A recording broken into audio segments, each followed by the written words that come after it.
su kempine vandeniu ir nugręžt kempinę. Pasižiūrim, kaip gausis.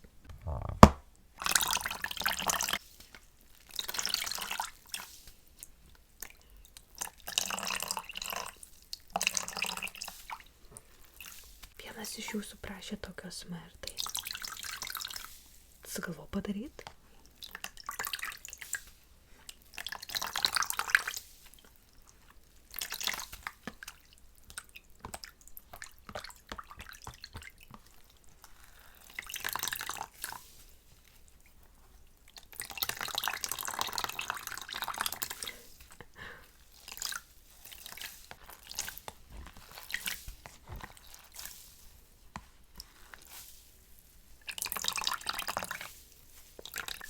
Jeigu patinka tau kempinių garsai, planuoju kelti YouTube vaizdo įrašą su kempinėmis, tai nueik pasižiūrėt, galbūt jau tenai jisai yra įkeltas. Čiau!